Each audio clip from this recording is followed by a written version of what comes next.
Welcome to this explainer. Today, we're peeling back the layers of what's shaping up to be the largest initial public offering in human history. Yep, we're talking about Elon Musk preparing to take SpaceX public at a totally staggering $1.75 trillion target valuation. But as we're going to see, the company going public, it's basically a masterclass in financial illusion. It's really not exactly the company you think it is. Let's get right into it. So here's the game plan for today. We'll start with the $1.75 trillion question, then break SpaceX down into three distinct businesses: the cash burner, the rocket business, and the crown jewel. After that, we'll hit the $5 billion reality and wrap up with what this all means, specifically a trap for your 401k. Part 1, the $1.75 trillion question. To really wrap our heads around the sheer absurdity of a $1.75 trillion valuation, we kind of need to ground ourselves in scale, right? Because numbers this massive just lose their meaning. So let's walk through what this target actually looks like in the real world. SpaceX wants to be valued higher than every single American defense contractor combined. Just think about that for a sec.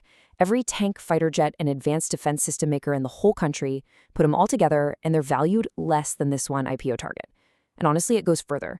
Imagine taking the market caps of Coca-Cola, McDonald's, Disney, Nike, and Starbucks. These are massive, legacy consumer brands that touch basically every human on Earth every single day. Stack them all up, they still fall significantly short of this one single space company. Look overseas, and it's larger than the top 10 companies on the entire London Stock Exchange combined. It is just an absolutely astronomical financial target.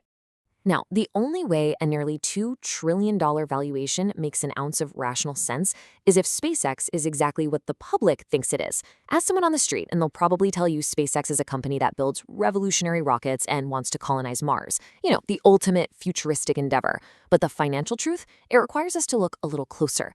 The reality is that SpaceX isn't just a rocket company anymore. It's actually three completely different businesses stacked on top of each other, basically hiding inside one massive corporate trench coat.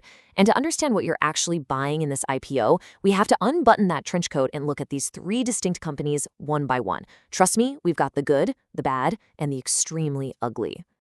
Moving on to part 2. Company 1, the cash burner. Okay, let's look at the first hidden layer of this operation. This is the part of the business that's getting a ton of speculative buzz right now, but it's actually creating a massive financial sinkhole. A few months ago, SpaceX acquired xAI. That's the artificial intelligence lab founded to directly compete with OpenAI. And they did this in an all-stock deal, valuing xAI at an astonishing $250 billion. You naturally assume a company with a $250 billion price tag is financially sound, right? Or at the very least still employs the brilliant minds who built it. But the reality is completely different. By March of this year, all 11 of the original heavyweight co-founders walked right out the door. The whole operation is literally being rebuilt from the foundations up. And financially, well, xAI functions as the reverse Jerome Powell of SpaceX. Instead of printing money, it takes the cash generated by the rest of the business and sets roughly $1 billion a month on fire. That is an enormous cash burn rate for an entity pulling in an estimated $1 billion in annual revenue. Yikes. All right, part 3, Company 2, the rocket business. So next we move to the famous namesake. This is the part of the company everyone actually pictures when they hear the name SpaceX. The rocket business. They're out there launching essential government satellites, delivering vital cargo to the International Space Station, and running those highly publicized crewed missions for NASA. Last year, this world-renowned launch business generated roughly $4 billion in revenue. Now, in isolation, $4 billion sounds incredibly impressive. It's a massive operational achievement, but context is everything here. When you compare that $4 billion revenue stream to a $1.75 trillion IPO valuation, suddenly it doesn't sound so massive. In fact, it's just a tiny, tiny fraction of the total pie. So if rockets aren't justifying that trillion-dollar price tag, what exactly is? That brings us to part 4, Company 3, the crown jewel. The true crown jewel of this entire operation? It's Starlink.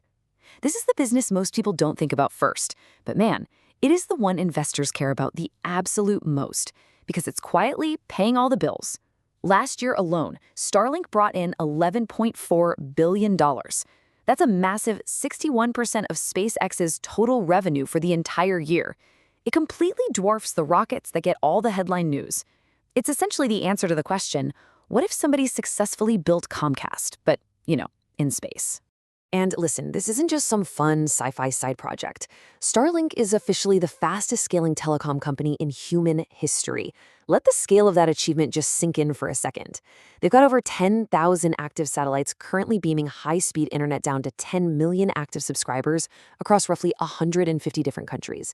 They're providing connectivity on cargo ships in the middle of the ocean. They're routing Wi-Fi on commercial airlines.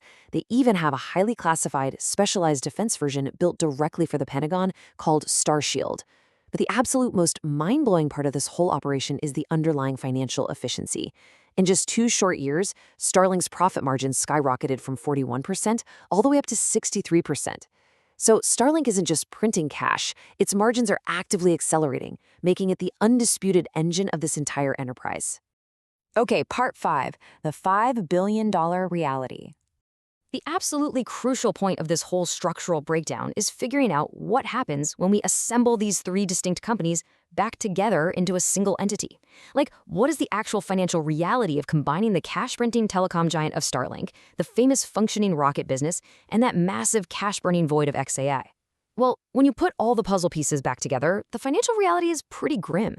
Last year, Starlink and the rocket business were highly successful. They actually brought in roughly $8 billion in combined profit. Incredible, right? But then, the AI sinkhole showed up to completely ruin the party. The newly consolidated 3-part company lost nearly $5 billion last year, despite bringing in $18.5 billion in total revenue. Which brings us right back to our opening dilemma. Who on earth is going to buy a $1.75 trillion company that loses $5 billion a year? And that leads us to part 6, the trap for your 401k. The answer to who's going to buy this unprofitable mashup is surprisingly simple and frankly a little bit unnerving. It's you, and it's going to happen straight through your retirement account. Now, how is that even possible? Well, right before this IPO, the financial system quietly changed the rules to basically roll out a red carpet for SpaceX. NASDAQ recently adopted a major 3-step rule change, and we need to walk through these steps deliberately. First up, the fast entry rule. A newly listed company used to have to wait 3 full months for the market to establish true price discovery before being allowed into the NASDAQ 100 index. That crucial waiting period? Yeah, it's been compressed down to just 15 days.